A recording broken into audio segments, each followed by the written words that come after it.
Hey everyone, hey wellness crew. Sorry if my introduction seemed a little strange before this, but what I've been told is that the first 20 seconds of a live stream are not aired once it becomes a video. So that's why I'm taking that pause. So if you saw me kind of moving around, that was why. And also, I needed to adjust my seat. So, this subject has been something that I have really had to dive deep and think about, and about if I felt comfortable sharing this with the community and with the public. Oftentimes, having a mental health diagnosis is seen as something that is scary, is seen as something that doesn't get as much advocacy as other things do. Our mental health is so important. And I myself struggle with, or have struggled with, bipolar disorder 1, which we later discovered was the rapid cycling type of bipolar disorder, which is a lot more rare than bipolar 1 or bipolar 2. So, what I can say is that management through medication for me has been very important. But finding the right medications and finding the right things to do in order to manage this diagnosis for me definitely was a very long journey. So, when I was 14 years old, I was really behaving in erratic ways, in really impulsive ways. And a lot of people might have accounted that to changing hormones, changing life views, trauma that I had experienced at a younger age. But we went. My parents went because there is a predisposition for bipolar disorder um, from extended family members on both sides of my family. And so their immediate thing was that they recognized these behaviors. And so the first step was going to a psychiatrist, a doctor, and seeing what exactly is the problem or what's going on. And I remember getting this paper, this long list of things to, check off. And it would say, and it said, experience this not at all, experiencing this once in a while, experiencing this several days, or experiencing this all the time. Every single system, every single system, oh my gosh, I just did it again. Every single symptom I checked off, every single one I checked off as at least having some of the time. So initially, I was diagnosed with bipolar 2. I hadn't had any what the medical terminology is, psychotic breaks, or big manic manifestations. Not yet. And so I was labeled as bipolar 2, and they immediately started me on a plethora of medications. I began to see a child psychiatrist, and throughout the next few years, my symptoms were not being well managed. I was not taking good care of myself because I was a teenager. I was very immature about taking this seriously. I was being put on a whole bunch of different medications because I was easily becoming used to the different medications. They tried a whole bunch of different mood stabilizers as well as other medications to kind of help with other symptoms I was experiencing. And at one point in time in my teenage years, I was on 9 medications at the exact same time. 9. And I was still a teenager.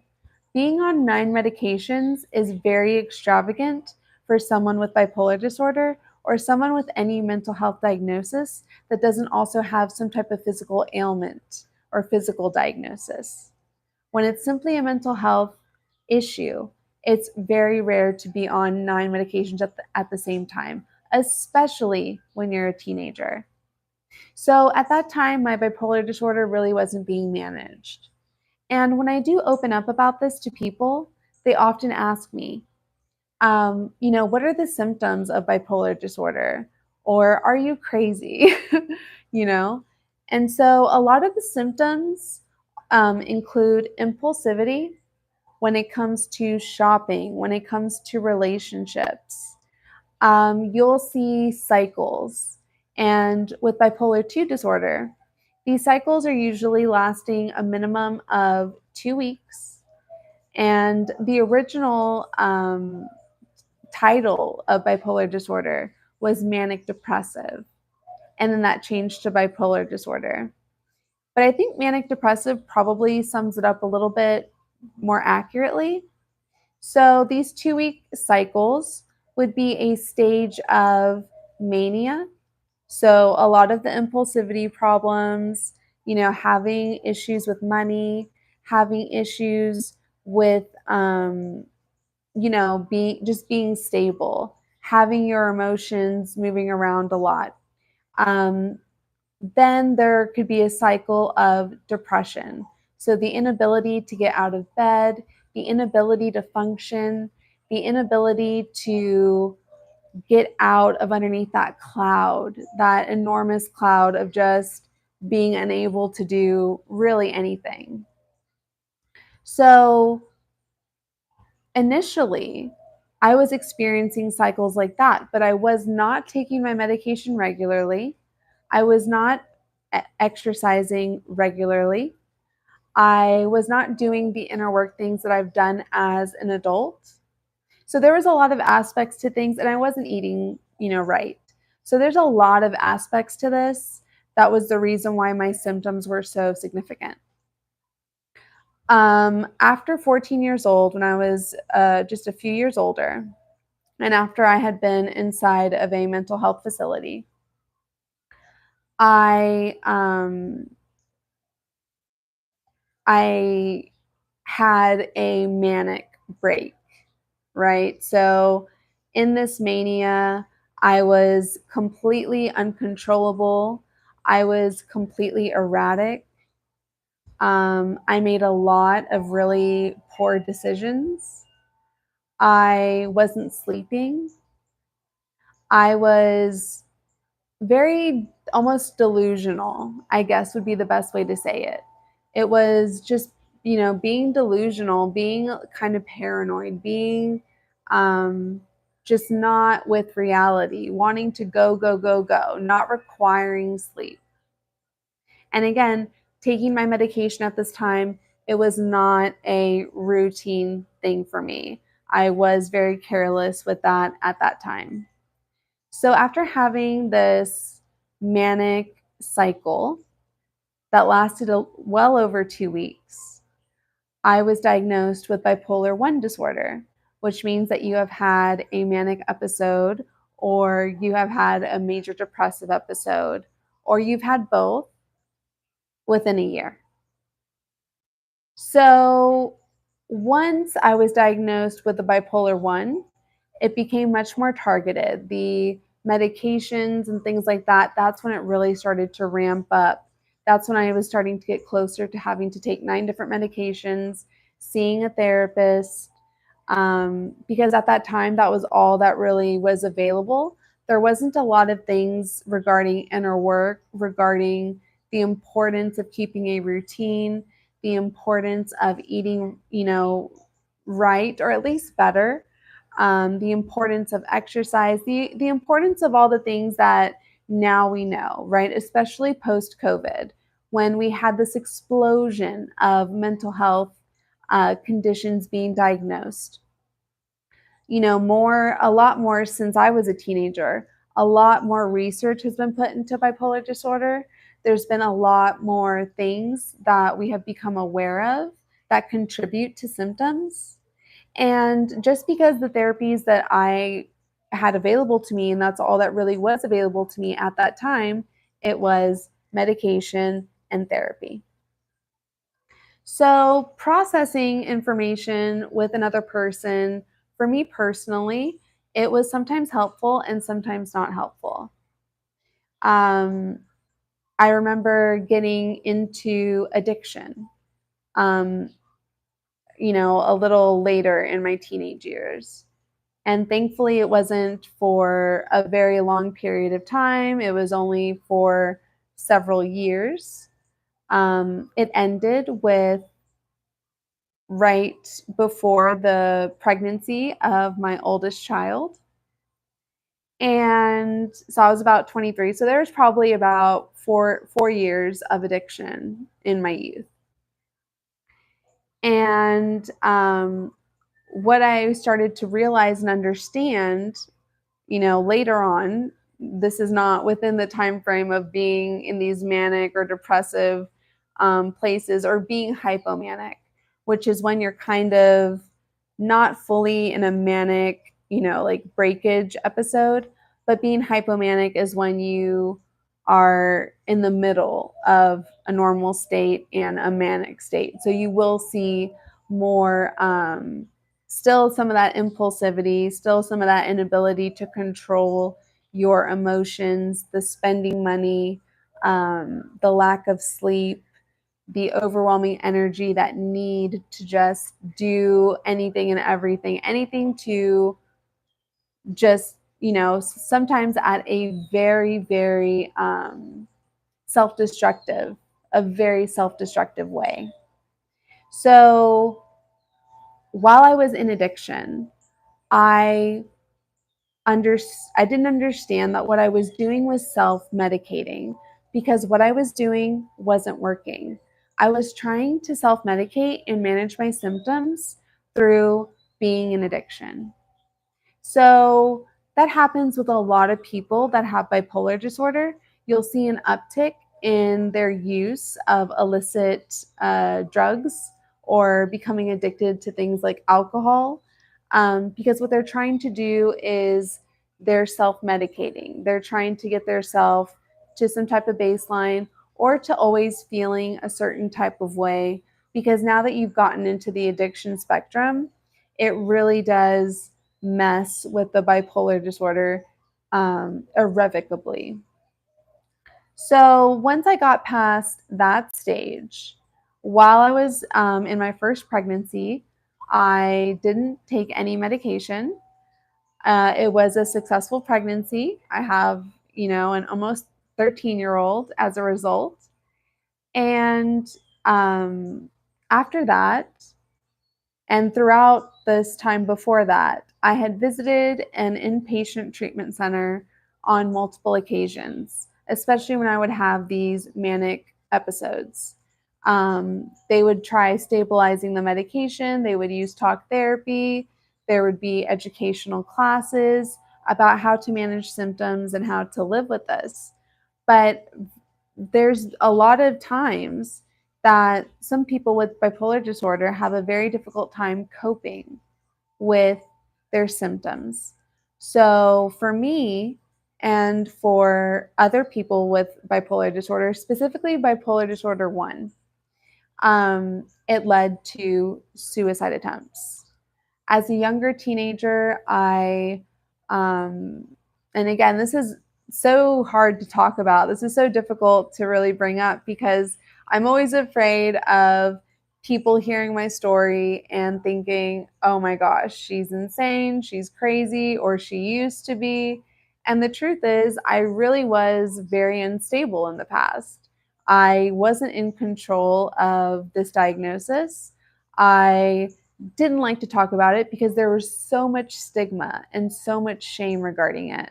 And again, I believe it's only a lot more recently, especially within the past 5 or 6 years, that we're really starting to see that stigma lift.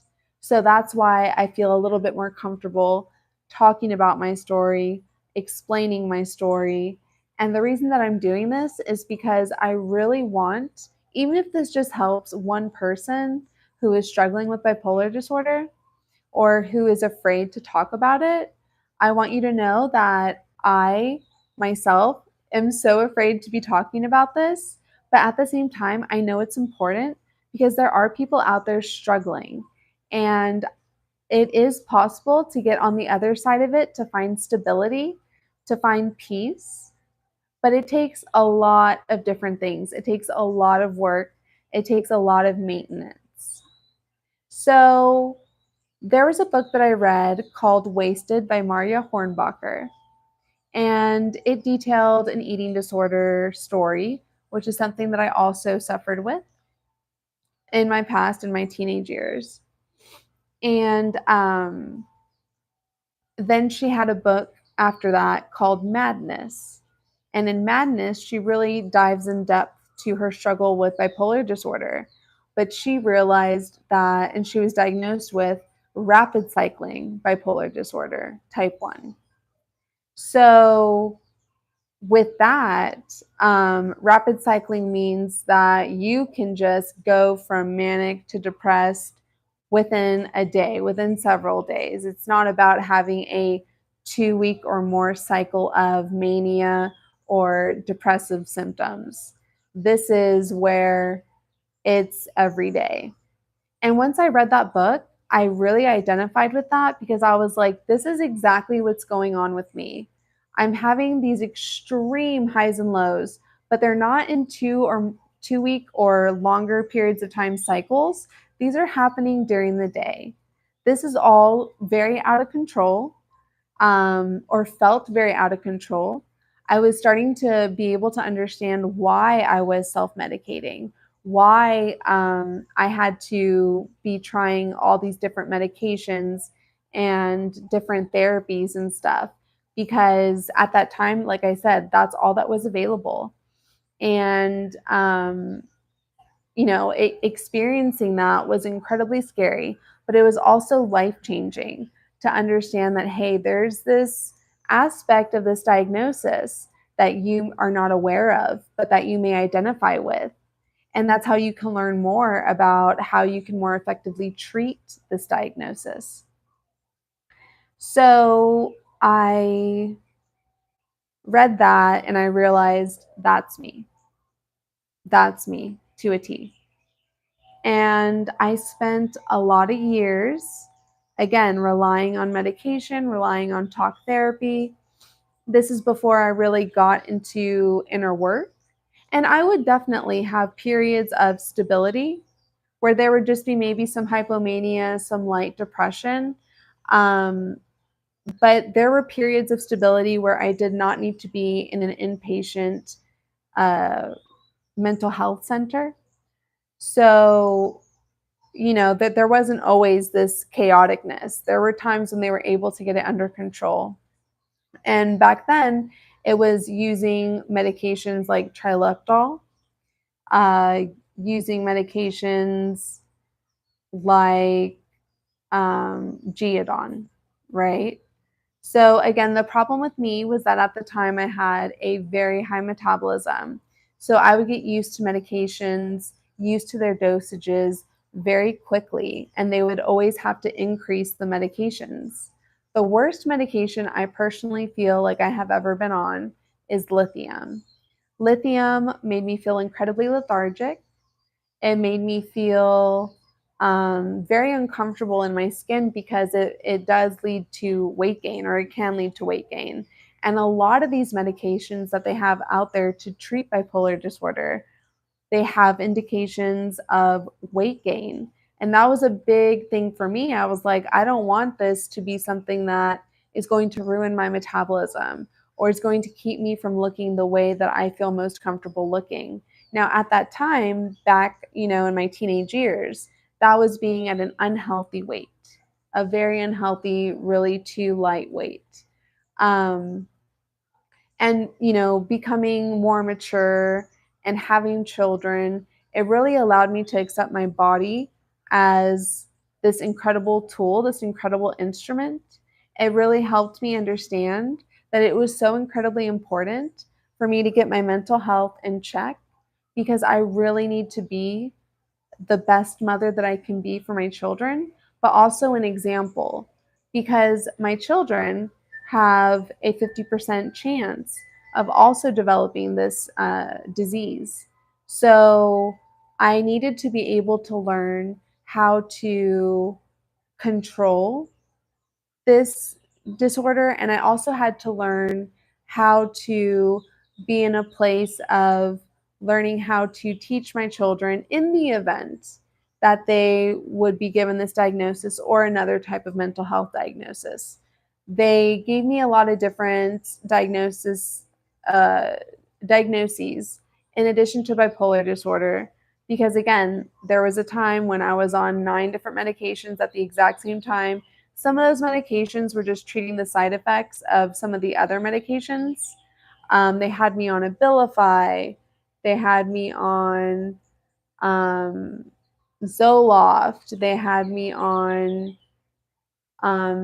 just so many of those medications. And with an anxiety disorder, they had me on Ativan, or they would have me on Klonopin, or they would have me on just all these different medications used to treat anxiety. Um, so they were constantly trying to find, the right, mix for me. And again, I would have these periods of stability, years actually, of not requiring a mental health facility check in or anything like that, in acute care. So that's something that lasts anywhere from 4 days to 2 weeks. And I was very much able to, see with more clarity, have more things. But what was going on during these times is I had much more of a routine. I was eating healthier, I was exercising more. So all of these things were contributing to me being a lot more stable, but I just didn't know it at the time. And I would still struggle with the impulsivity. I would still struggle with a lot of things. Um, but it was within a more controlled range of things. So I've had to learn throughout the last 22 years, by trial and a lot of error, a lot of error. I've had to learn how to manage this disease, and I've had to learn how to overcome it. And so a few years ago, when I started getting into my inner work, I experienced some crazy things. I mean, truly crazy experiences. Um, I experienced a complete dissociation from reality.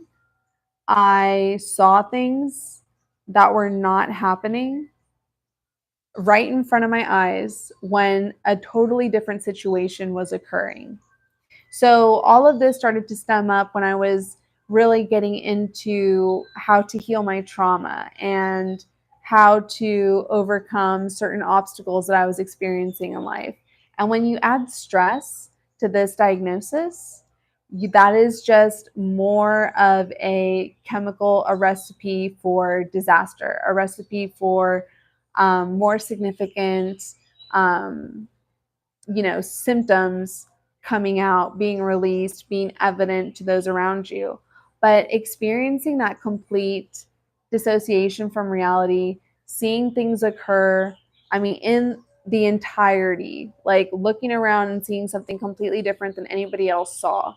Um, that was truly scary and awakening. And I had this experience multiple times. I would have these I would have these delusions, just simple delusions of grandeur. I was having intense paranoia. Again, I had a small period of time where I feel as though it's almost like a relapse of having stable symptoms. And this occurred actually not that long ago. There was a few month period this past fall where I just was not myself. I was really taking elongated breaks from even doing anything on this channel because I was really suffering with my bipolar disorder, and I was really suffering from dealing and handling these beliefs, these things that I became entrenched in, these things that were causing me incredible anxiety, these things that were leading to incredibly impulsive choices, which is something that I had felt that I had been working on and I had gotten over. But obviously I hadn't. And it all came out when I was really working on the shadow part of myself, when I was really trying to work on past trauma, when I was really trying to get better. And when you're doing inner work, when you're doing things to try to help stabilize a mental health diagnosis, it isn't always going to go the way that you think it's going to go, especially when you're doing very deep inner work, especially when you have a lot of things that have occurred in your life, a lot of choices and decisions and things that everyone has to deal with. But with the diagnosis of bipolar disorder, everything is so very much amplified. Everything is so very much um, it's so much more difficult to live, right? And I was very much in a victim state. I was very much like, this is so unfair that I have this diagnosis. There was a lot of denial. But this most recent, you know, problem, or this period of a few months where I was just constantly rapid cycling, or I was having these long 2 weeks periods of major depression, of being unable to get out of bed. To be honest, there was a period of several days where I wasn't even brushing my teeth. I wasn't even able to keep up with normal hygiene. I was not taking my medications in the correct way that I should have been taking them. So, of course, that is a recipe for disaster. Of course, that's going to cause things to be difficult. And here I was at 35 and being a wellness coach and having someone whose whole channel is about being well, and finding wellness in through whatever it is that you're experiencing, whatever it is that you have going on. Um, so that was incredibly difficult, and it took the right medication. To be honest, I mean that was the really big thing to get me out of this most recent relapse into these symptoms and relapse into these feelings of paranoia, these feelings of anxiety, these feelings of wanting to do impulse. I was impulsively buying things. I was impulsively just making choices that weren't great for me. I was wasting a lot of time. I was spending a lot of time in bed watching TV, not doing the inner work stuff that I had become used to just kind of giving up and feeling like I just want to end this. I just want to end this experience. I've been dealing with this for at that time, 21 years. I didn't want to continue the cycle. I didn't want to continue all of this. When I was a lot younger, I did, have instances of self-harm. So this has been something that I've used and as a coping mechanism, and I have used it as an adult. And it's something that is also incredibly difficult to talk about, but it's something that does come up for a lot of people that are dealing with bipolar disorder. They have a higher chance, a higher instance of engaging in behaviors like that, and engaging in behaviors that they don't understand will have long-lasting terms. I began self-injury when I was about 13 years old.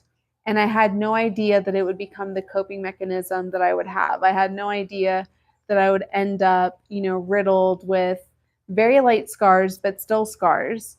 And I had no idea that it would become something that I would become so needing of that feeling of release, needing of that feeling of, okay, getting it out. That was my way of getting it out.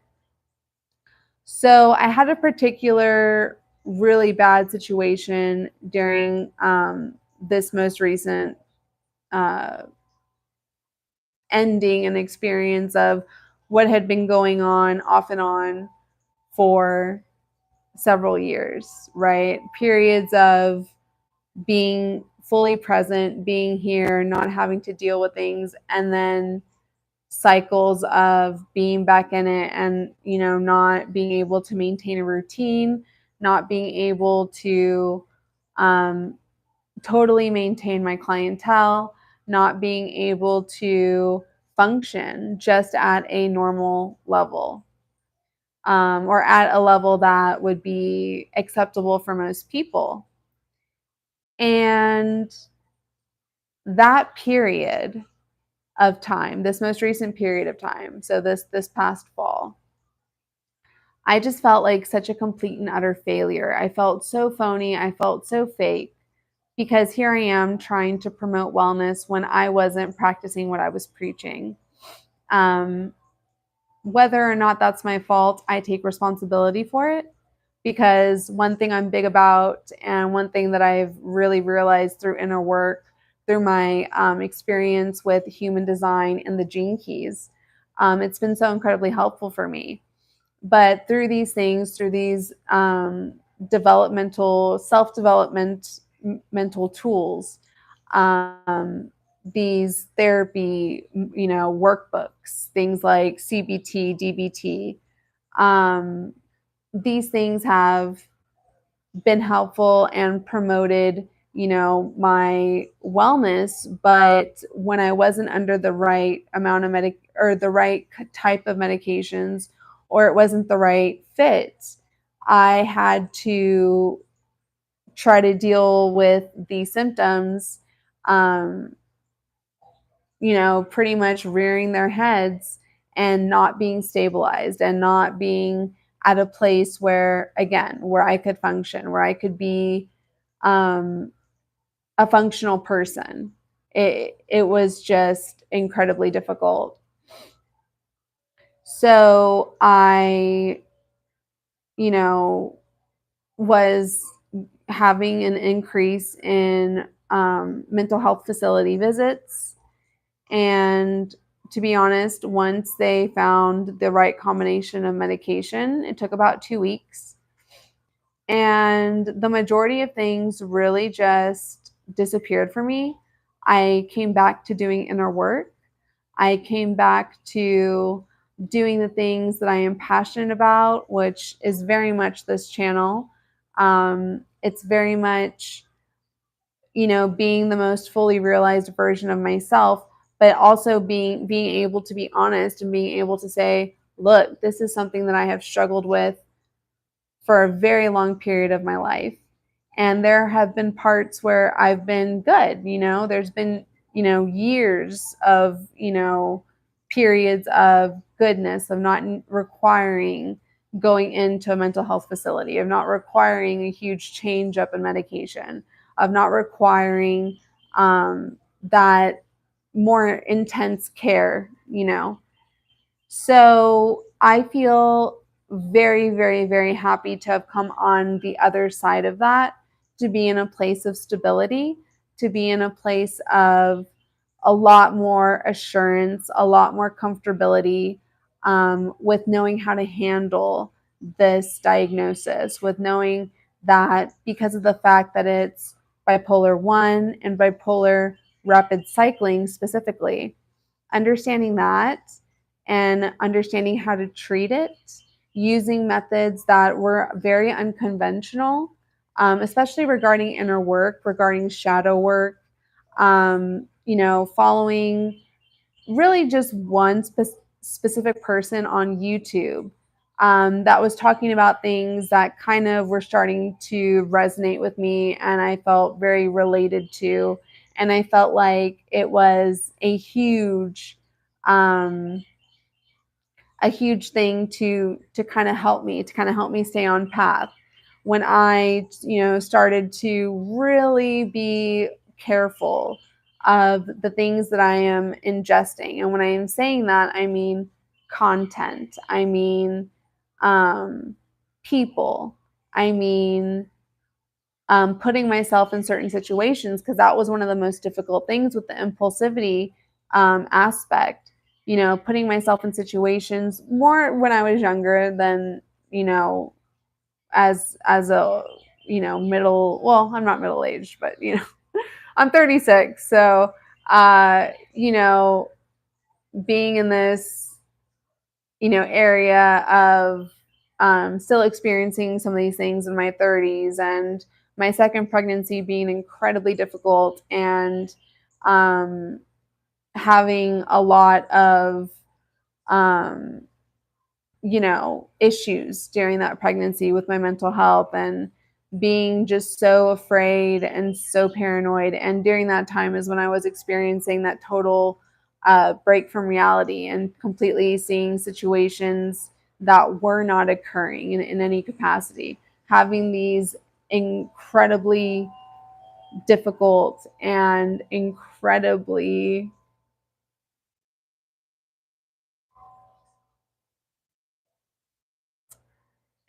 scary, intrusive thoughts, you know, um, having that, experiencing that, it was just so difficult. So when I could find times of stability, when I could find times of, being in a place of wellness, and finding maybe there's not so much a cure, but there is a maintenance, treatment plan that you can come up with for yourself, as well as with doctors, as well as with therapists, as well as with coaches, as well as with even a personal trainer or a dietitian, or people that can understand that there are so many things that can contribute to the symptoms of bipolar disorder. There are so many situations, there are so many um, just different obstacles that there are to overcome.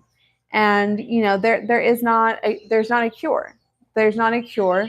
There's only the potential for finding stability, learning and knowing about your body. And because of these 22 years of experience with this diagnosis, and even with the diagnosis changing, so having to adapt to that and becoming more adaptable to that, um, I really had to learn the transition periods, see the transition periods. I had to just really learn how to live with this, learn how to gain more control by doing inner work, by, doing the things that were great for my routine. Affirmations, things like that were super helpful. And again, the content, the things I was ingesting, the things I was allowing, to penetrate my ears, to penetrate my mind, I had to change up all that. But then when I got into that period last fall, what happened was I reverted back to old behaviors and old systems that were not working for me, that were not serving me. And I knew this. As a wellness coach, I was very much aware of this, but I was also in this place of being unable, or choosing, truly, it's choosing to not recognize what was going on, to not see that maybe some of these behaviors, some of these things, it's not just about me. These are directly affecting my family and my friends. People were very worried and concerned. Throughout my whole life, there's been periods of that. Throughout my whole life, there's been periods of, um, just people not knowing, or, being unsure of, really how to uh, not so much, it's not about relating, but it's about how to communicate with me effectively, especially when in the grips of a manic episode, or in the grips of a depressive episode, or now that we know I rapid cycle, just not being sure about, or at least before we had this, more recent change in my mood management medication. Um, not really sure how to communicate with me, or how to get through to me, or how to say, hey, some of these things that are going on, these are delusions that you've been experiencing. These are just things that are not real, that are not true, but you have to really learn that for yourself, and you have to really accept it yourself. And I think one of the biggest components for me is the ability for me to take responsibility, for the ability for me to be like, I may have a diagnosis that is out of my control, that is something that was a genetic predisposition for me personally. Um, and I am concerned that there's an overdiagnosis sometimes of bipolar disorder. I do think at times that maybe being diagnosed at the age of 14 and then immediately being put on a plethora of medications, maybe that contributed to the severity of symptoms that I would have later on because, you know, maybe I was just experiencing certain hormones, but again, I've taken tests. Um, I mean, this is something that I fit. I checked off every box. So again, talking about this, really sharing this with this community, but more specifically with the public, I was incredibly afraid. Right, I had two marriages that um, did not work out. I had just so many things in my life that, not really so much because of me personally. I mean, I definitely contributed to certain things and the breakdowns of my marriages, but it was, again, having that instability. So when you're sharing, it's really scary to share with your partner or to share with a potential partner and having to give them a heads up of like, hey, this is something that I suffer with or that I have dealt with or that I experience. Um, Having to give that heads up, I mean, that was something that I had to learn to do because I was like, I'm not entirely sure how long I'm going to be in a stable place because things can change very easily. Luckily, with the most recent change in the medication, with returning to my habits and routines, um, really also through having the motivation of wanting to maintain this channel and upkeep this channel, but also to be very honest and to express this is what I've experienced and gone through for 22 years, and just feeling as though there might be someone out there that has had a similar experience. There might be someone out there who doesn't feel comfortable talking about their diagnosis or, sharing, much about their diagnosis. And I just kind of wanted to make this very much not a taboo thing, not something that you should feel ashamed of, not something that you need to be afraid of, or just because someone has this diagnosis, that doesn't make them a crazy person. There's a lot of mental health diagnoses out there, but it seems like bipolar is one of those where people want to label you simply as crazy because they don't understand the changes that you're experiencing. They don't understand a lot of the things that people with bipolar disorder have to deal with.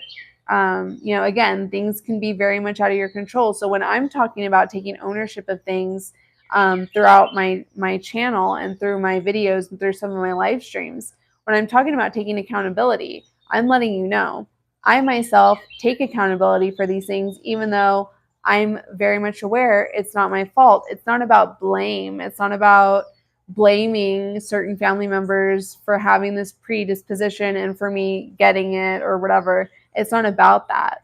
It's just that what I've learned is that the best way, or one of the components of me managing this disorder, is taking accountability, even though some of it is out of my control.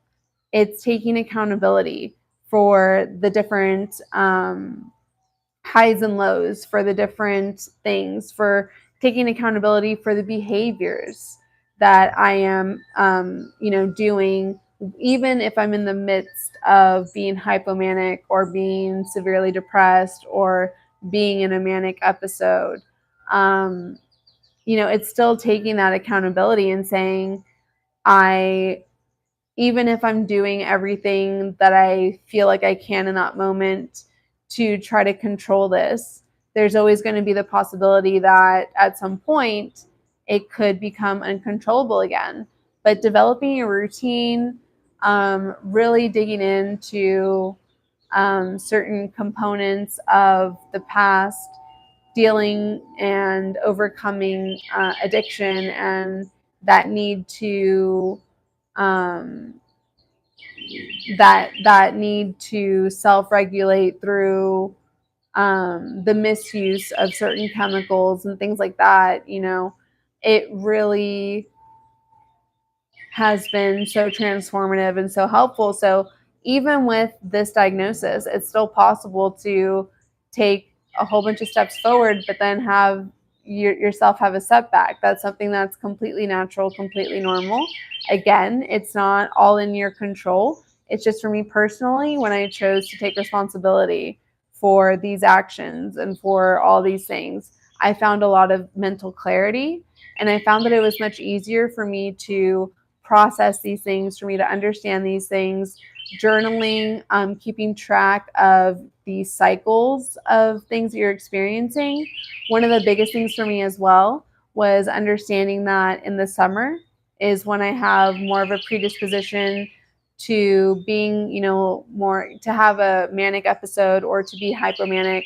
And obviously in the winter months, then having more of a predisposition to being in a very depressive type of situation. So, being aware of what can affect you, being aware of the things that you can proactively do to get out of a, serious negative situation regarding a mental health diagnosis. These are things that are all incredibly important and have been a big component, even though I really haven't talked about this before, but it's been a big component as to why I have this channel, right? I wanted to provide tools, I wanted to provide things to people that it wasn't that people were necessarily, you don't have to be experiencing some type of mental health diagnosis in order to partake in my videos or partake in my live streams.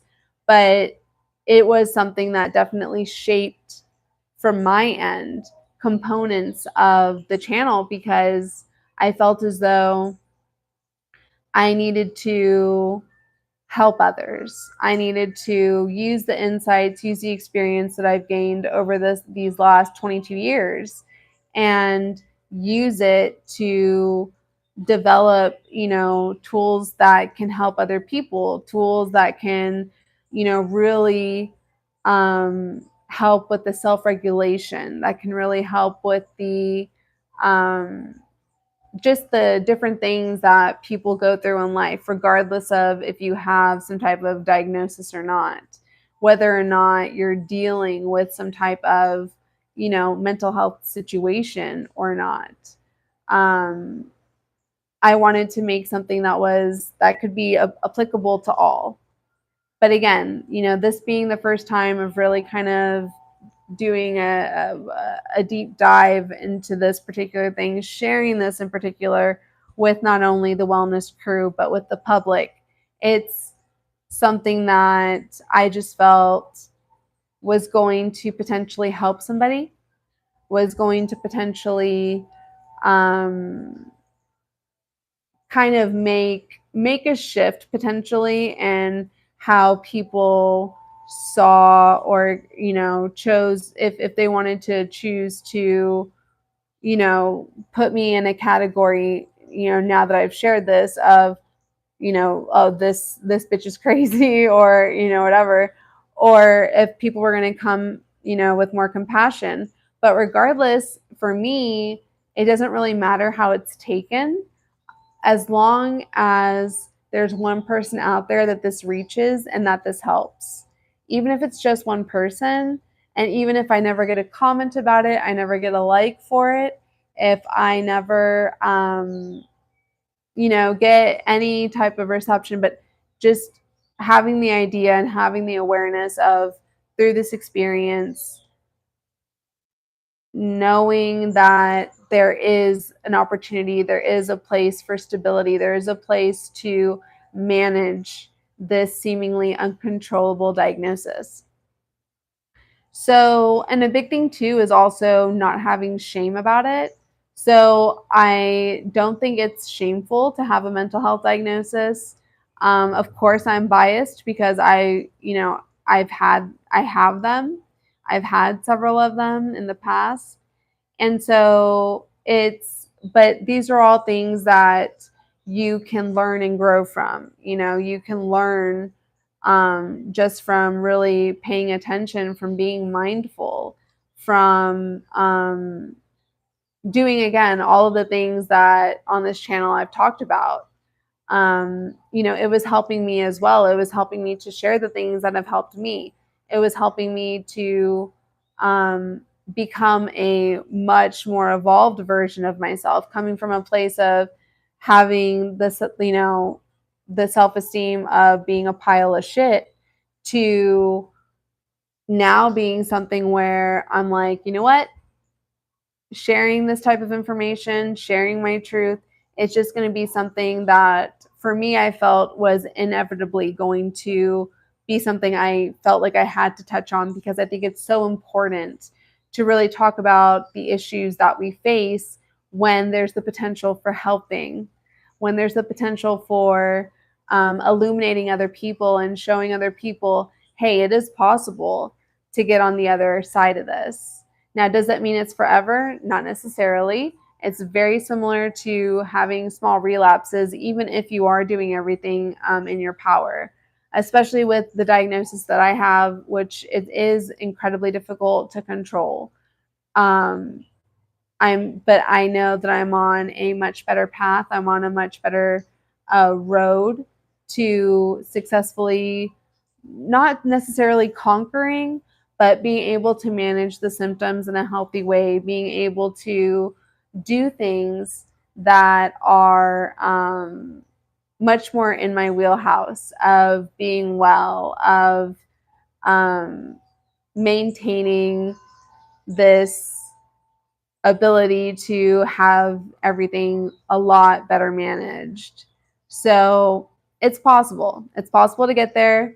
It's possible to not be stuck in those cycles of impulsivity and depression and mania and all of that.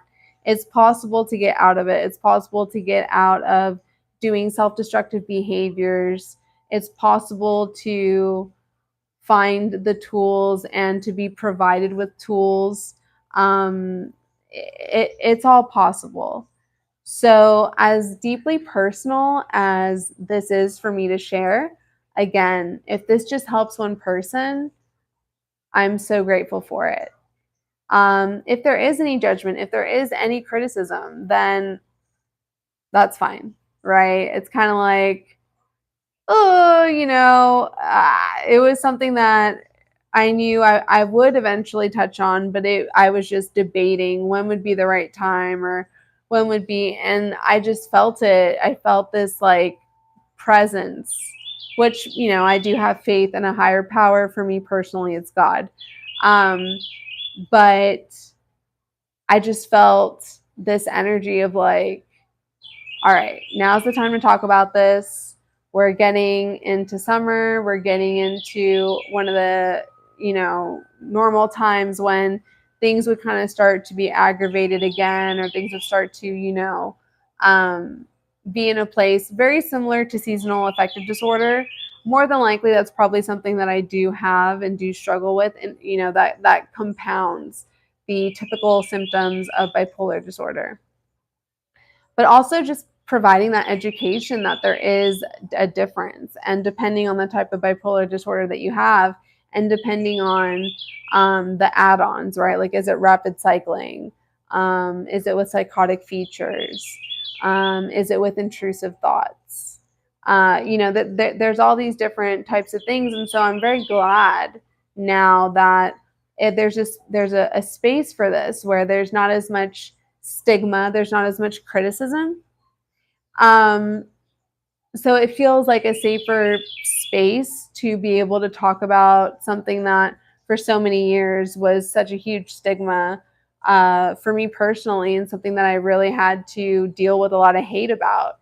And now being, older, being more mature, I realize, just like I talk about, I am typically a confident person now. I've done so much work on myself. I've done so much healing on myself. I've helped others heal. That's the whole part of wellness coaching. And even though, yes, this last period of time had me lose the majority of my clientele just because I just wasn't in the mindset. I wasn't present. You know, I wasn't where I needed to be. And being able to acknowledge that, being able to be honest about that is just something that I felt was important to share and talk about. Especially when you are creating content and, um, you know, filling certain, what you feel at least are obligations that you must fill. So, if this is something that you're struggling with, if this is something that you have had a difficult time with, if this is something that maybe you've identified or you have this in your family, someone close to you, maybe you have a friend or something, hopefully this brought some insight into, what it feels like or what the experience is to live with this. And I am so grateful for being able to share with you my experience. I'm so grateful for the opportunity and the space to be honest about my experience.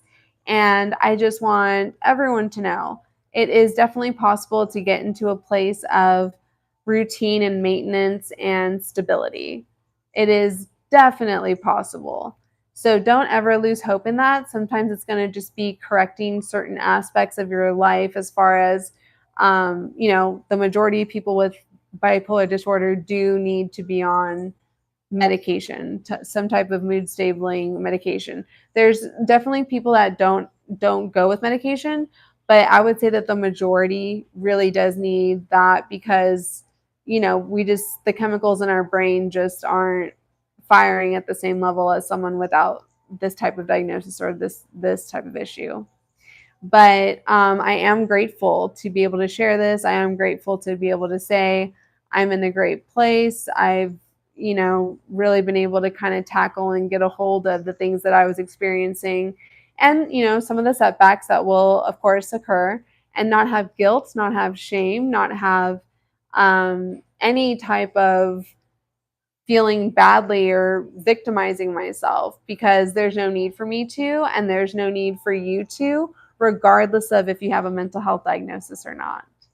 So, thank you so very much to everyone who participated in this live stream, who watched, who hopefully got something out of it, who hopefully was able to see, okay, this is something that is difficult to talk about sometimes, but it is very important and it does matter for not only people that are experiencing it, but people that may have other people in their lives experiencing this as well. And hopefully this brought a little bit more, shine some light onto things that you can kind of pay attention to kind of see like, okay, I kind of get a much more clear picture of how to potentially help this person or how to handle this person in my life.